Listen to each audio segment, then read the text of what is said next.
नमस्कार दोस्तों, आप सभी का स्वागत है हमारे YouTube channel tour guide with Negi ji में।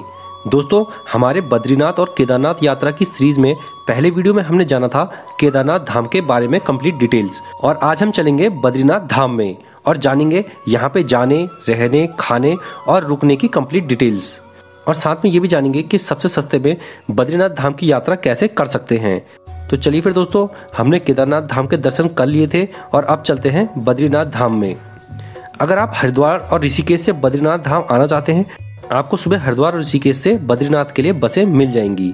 कुछ बसें यहाँ से रोडवेज की चलती हैं, कुछ जेएमयू की चलती हैं, कुछ प्राइवेट टैक्सी चलती हैं और कुछ प्राइवेट बसें भी चलती हैं। तो यही सबसे सस्ते साधन हैं, इनसे आप पहुँच सकते हैं बद्रीनाथ धाम में। ये सभी आपको 10 से 12 घंटे में बद्रीनाथ पहुँचा देंगे। और अगर आप हमारी तरह स्कूटी या बाइक पे इस यात्रा को करना चाहते हैं तो आपको स्कूटी और बाइक भी रेंट पर यहीं हरिद्वार और ऋषिकेश से मिल जाएगी। इससे भी आप इस यात्रा को कर सकते हैं। हरिद्वार से बद्रीनाथ की दूरी 315 किलोमीटर है। और बस का किराए की बात की जाए तो हरिद्वार से बस का किराया बद्रीनाथ तक का 600 रुपये तक का है। टैक्सी का किराया लगभग 800 रुपये से 1000 रुपये तक का है। और स्कूटी की बात की जाए तो स्कूटी का 1000 रुपये पर डे का आपका चार्ज बैठेगा। इसके अलावा बुलेट की बात की जाए तो 1700 रुपये पर डे का बुलेट का चार्ज रहता है। तो इस तरीके की चार्जेस है यहाँ पे हरिद्वार में। तो सबसे सस्ता रहेगा आपके लिए बस से जाना। और बस आपको एक दिन पहले ही आके बुक करनी होगी, क्योंकि आप उसी दिन आते हैं और बस बुक करते हैं तो आपको बस नहीं मिलेगी, क्योंकि बहुत ही कम बसें चलती हैं। इसलिए आपको एक दिन पहले आके ही यहाँ पे या तो हरिद्वार या ऋषिकेश से बसें बुक करनी होगी। वैसे आजकल ज़्यादा भीड़ है तो अच्छा होगा कि ऋषिकेश से बुक कीजिए, क्योंकि ऋषिकेश से बस मिलने के चांस ज़्यादा रहते हैं। और अगर आप पहले केदारनाथ धाम के दर्शन करना चाहते हैं और उसके बाद बद्रीनाथ धाम के दर्शन करना चाहते हैं, तो केदारनाथ धाम में दर्शन करने के बाद आपको सोनप्रयाग से बद्रीनाथ के लिए सुबह सुबह 5-6 बजे बस मिल जाएगी। यहाँ पे भी बसें काफ़ी कम चलती हैं, तो आप एक दिन पहले ही यहाँ पे सोनप्रयाग से अपना टिकट बुक कर लीजिए बद्रीनाथ तक का। ये बस भी आपको 10 से 12 घंटे में बद्रीनाथ धाम पहुँचा देगी। वैसे अगर आप पहली बार यात्रा पर आए हैं तो अच्छा होगा कि हरिद्वार या ऋषिकेश से आप किसी ट्रैवल एजेंसी के थ्रू बद्रीनाथ और केदारनाथ का पैकेज ले लीजिए, ताकि आपको यात्रा करने में ज़्यादा परेशानियां ना हो। तो चलिए दोस्तों, अब चलते हैं सोनप्रयाग से बद्रीनाथ धाम की ओर। सोनप्रयाग से बद्रीनाथ धाम की दूरी 212 किलोमीटर की है, जो कि ऊखीमठ, चोपता, गोपेश्वर और जोशीमठ से होते हुए जाना होता है। दोस्तों, अगर आप अपनी गाड़ी से आए हैं तो आप इन सभी स्थानों पर भी घूम सकते हैं। तो चलिए दोस्तों, फिर चलते हैं आगे की इस यात्रा पर। दोस्तों, जोशीमठ तक का रास्ता तो काफ़ी अच्छा है, लेकिन जोशीमठ के आगे का रास्ता कहीं कहीं पर थोड़ा ख़राब है। लेकिन यहाँ पे जगहें काफ़ी खूबसूरत हैं और मौसम भी काफ़ी ठंडा है, इसलिए सेफली गाड़ी ड्राइव करते हुए यहाँ से आप आगे का रास्ता तय कर सकते हैं। बद्रीनाथ धाम अगर आप किसी भी मौसम में आते हैं तो साथ में गर्म कपड़े जरूर ले जाइए, क्योंकि हमेशा ही यहाँ का मौसम ठंडा बना रहता है और मौसम यहाँ पे कभी भी चेंज हो जाता है। कभी भी अचानक बारिश हो जाती है, कभी भी धूप निकल जाती है, तो इस तरीके का मौसम यहाँ पे रहता है। दोस्तों, यहाँ पे बद्रीनाथ धाम से 20-25 किलोमीटर पहले एक जगह पड़ती है, जहाँ से थोड़ा सा आगे गोविंद घाट है। और यहाँ से अगर आप जाते हैं तो हेमकुंड साहिब और फूलों की घाटी के लिए यहीं से जा सकते हैं। और हम तो अभी फिलहाल जा रहे हैं बद्रीनाथ में, तो सीधे जो रास्ता जाता है ये जाता है बद्रीनाथ के लिए। और अगर फूलों की घाटी और हेमकुंड साहिब की यात्रा पर जाना हो तो यहाँ से नीचे गोविंद घाट की ओर जाना होता है। बद्रीनाथ धाम में जब आप यहाँ से पहुँचेंगे तो आपको पहुँचते पहुँचते रात हो जाएगी। और यहाँ पर रुकने के लिए कई ऑप्शन हैं। यहाँ पर होटल्स हैं, धर्मशालाएं हैं और हॉल्स भी आपको मिल जाएंगे, जहाँ पे कई सारे लोग एक साथ सोते हैं। वहाँ पे आपको अलग अलग बिस्तर मिल जाते हैं।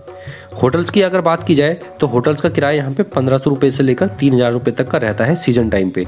और अगर आप ऑफ सीजन में आएंगे तो हो सकता है आपको 700-800 रुपये से लेकर 1000-1200 रुपये तक में भी रूम मिल जाए। धर्मशालाओं की बात की जाए तो धर्मशालाएं आपको 500 रुपये से लेकर 1500 रुपये तक में मिल जाती हैं। और हॉल की बात की जाए तो हॉल में 500 रुपये का एक बेड मिलता है, यानी एक आदमी के लिए 500 रुपये आपका चार्ज बैठेगा, जिसमें कई लोग सोए हुए होते हैं। और आपको एक अलग सा बिस्तर और आपको कंबल दे दिया जाएगा, जहाँ पे आप हॉल में सो सकते हैं।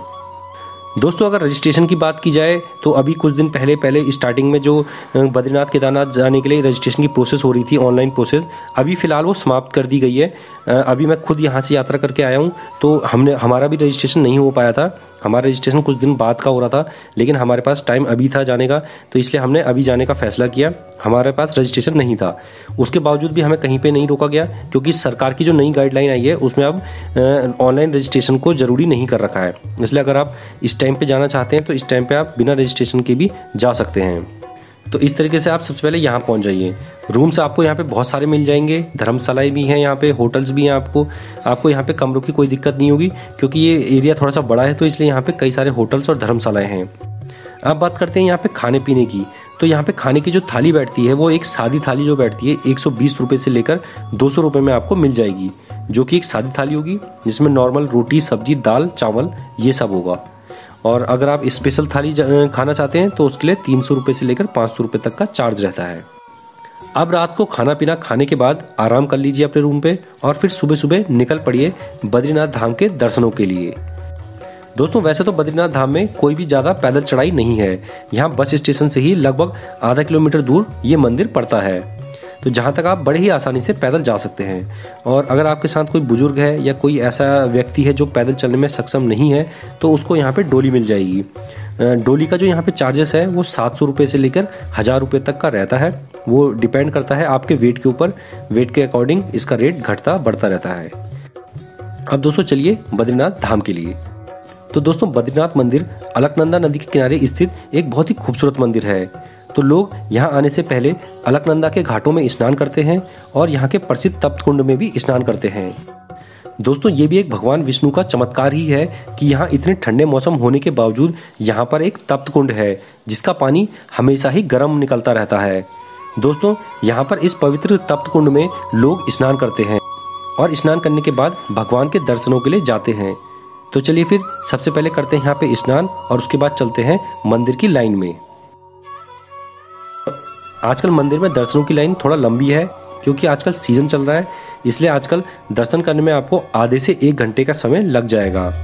ये मंदिर बहुत ही शानदार शैली में बना हुआ भगवान विष्णु को समर्पित मंदिर है और भारत के 4 प्रमुख धामों में से भी एक है, इसलिए भारत के कोने कोने से श्रद्धालु यहाँ पर दर्शनों के लिए आते हैं। मंदिर के अंदर फोटो और वीडियो बनाना अलाउड नहीं है, तो इसलिए मैं आपको अंदर के फोटो और वीडियो नहीं दिखा सकता।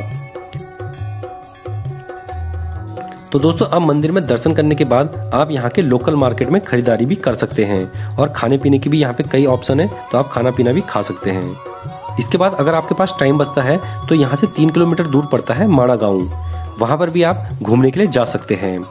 ये भारत का इस बॉर्डर की तरफ से अंतिम गाँव है। इसके बाद यहाँ से चीन की सीमाएं लग जाती हैं।